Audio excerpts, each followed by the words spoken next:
cède la parole maintenant à Monsieur le député de Saint-Jean. Merci beaucoup, Madame la Présidente. Tout d'abord, je désire profiter de ce moment pour remercier officiellement les électrices et les électeurs de la municipalité de Saint-Blaise-sur-Richelieu et des secteurs L'Acadie, Saint-Luc et Saint-Jean de la grande ville de Saint-Jean-sur-Richelieu qui ont fait preuve d'audace et d'ouverture en élisant le plus jeune député de l'histoire de la circonscription de Saint-Jean. Je m'en voudrais de passer sous silence la part de nombreux militants et de nombreuses militantes qui ont fait un travail exceptionnel lors du dernier scrutin. Permettez-moi, Madame la Présidente, d'en remercier quelques de Monsieur le Président dans cette Chambre.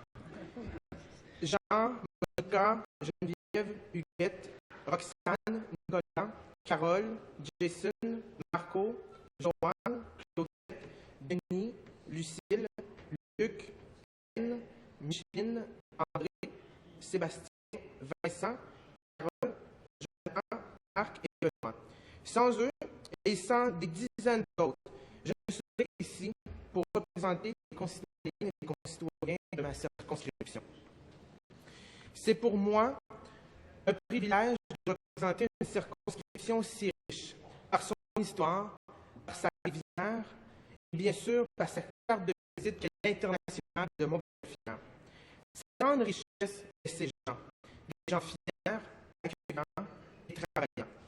C'est un honneur de m'inscrire sur la liste des députés de Saint-Jean, dont deux premiers ministres, Félix Gabriel Marchand et Robert Gouin, qui par leur travail ont marqué notre région et l'ensemble du Québec. En cette année qui marque le 155e anniversaire de création de la circonscription de Saint-Jean, je souhaite souligner leur rapport à l'avancement et au développement du bien-être de nos concitoyennes et de nos concitoyens à travers le temps. Au nom des gens de Saint-Jean, des électrices et des électeurs, je désire les remercier ici aujourd'hui. Le 8 décembre dernier, en élisant le plus jeune député de l'histoire de la circonscription, les électrices et les électeurs de Saint-Jean, tout comme des milliers d'autres, dans bon nombre de circonscriptions au Québec, ont lancé un signal fort. Les jeunes ont leur place à l'Assemblée nationale et ils doivent la prendre. En effet, le tiers des députés du Parti québécois ont moins de 40 ans. Fort de ce nombre, nous amènerons un vent de changement à l'Assemblée nationale et nous incarnerons la relève politique au Québec. Malgré tout, Monsieur le Président, beaucoup de travail reste à faire auprès des jeunes en ce qui est trait à la participation électorale. En tant qu'élus, nous devons tout mettre en œuvre pour s'assurer que les jeunes du Québec se reconnaissent dans nos politiques et dans notre système électoral. Qu'on pense à leur inscription sur la liste électorale, la proximité des lieux de votation des institutions scolaires et ou de la flexibilité du vote pour les étudiants éloignés de leur circonscription électorale. Conscient du nouveau mode de vie des jeunes, conciliation, études, famille, travail, loisirs, et nous le souhaitons, implication sociale, nous devons faciliter leur participation lors des scrutins. En somme, nous devons éliminer les irritants qui éloignent les jeunes du vote. Permettez-moi, Monsieur le Président, d'aborder maintenant quelques dossiers prioritaires de ma circonscription auxquels je suis engagé à œuvrer durant mon premier mandat. Tout d'abord, j'aimerais aborder le thème du décrochage scolaire. Comme bien des régions du Québec, le Haut-Richelieu est fortement touché par le décrochage scolaire et par un faible taux du passage des élèves du secondaire au post-secondaire. En effet, seulement pour l'année 2006-2007, avec l'engagement libéral de réduire le décrochage scolaire, 466 jeunes ont décroché la commission scolaire des Hauts-Rivières. C'est un garçon sur deux, soit 46,5%, qui est sorti de l'école sans diplôme, comparativement à une fille sur quatre, soit 23,7%. Pour ce qui est du taux de passage du secondaire au collégial, seulement 47,1% des étudiants le font sur le territoire de la commission scolaire, comparativement à 55,6% sur le territoire de la Montérégie. Pas rassurant qu'à la dernière élection, le Premier ministre a demandé aux Québécoises et aux Québécois d'avoir seuls les mains sur le volant. Nul besoin de vous rappeler, Monsieur le Président, les nombreuses conséquences du décrochage scolaire sur le plan individuel. Lacunes sur le savoir et le savoir-faire, diminution de la confiance en soi, méconnaissance de soi et des autres, déficit de motivation et d'implication, manque de confiance en l'avenir, sentiment d'amertume à l'égard d'autrui, sentiment d'exclusion et sans compter le risque d'une transmission intergénérationnelle de l'échec scolaire. Est-ce l'avenir que nous voulons laisser aux jeunes, Monsieur le Président?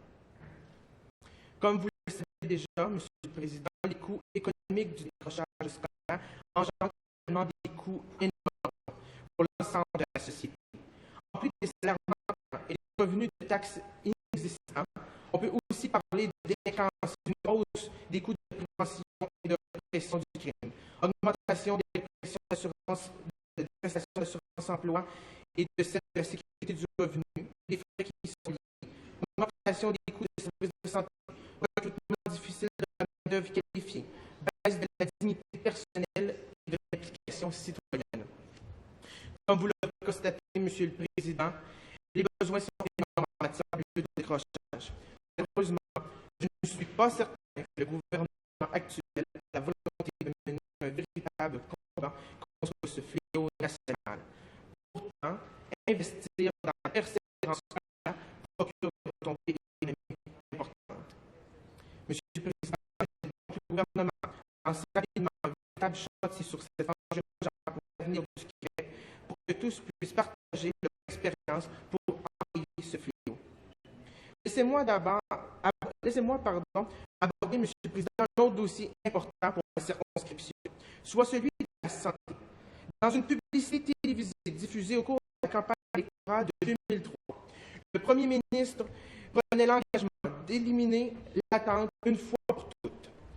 Or, le Premier ministre a oublié rapidement que dans la vie, il y a de donner.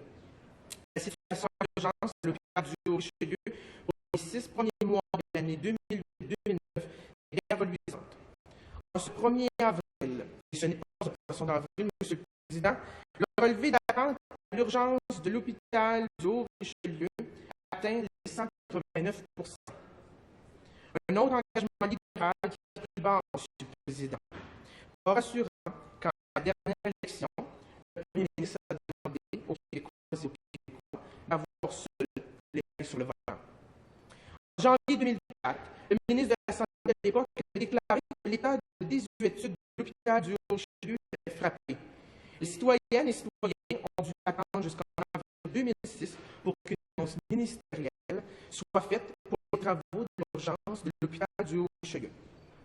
Un an plus tard, le ministre de la Santé fait une deuxième annonce concernant les travaux du deuxième étage qui comportent des soins intensifs, le bloc opératoire et les laboratoires. Loin d'être rassurant, le Premier ministre, de passage à Saint-Jean en novembre 2008, durant la dernière campagne électorale, disait espérer la première politique en 2009. Toujours en novembre 2008, le ministre de la Santé, lors de sa première visite à l'hôpital du Haut-Richelieu, affirmait que les travaux, c'est-à-dire les études, étaient très avancés, sans pourtant avoir le dossier en main. Malgré ces annonces et le temps qui passe, les travaux ne sont toujours pas débutés. Les gens de santé attendent encore leur hôpital. À ce sujet, la semaine dernière, j'ai eu l'occasion d'interpeller le ministre de la Santé à ce sujet durant la question. Et malheureusement, le ministre de la Santé et des Services sociaux a conclu que l'hôpital du Haut-Richelieu est un hôpital parmi tant d'autres et que les gens de Saint-Jean devaient encore attendre. Pas rassurant, à la dernière élection, le Premier ministre a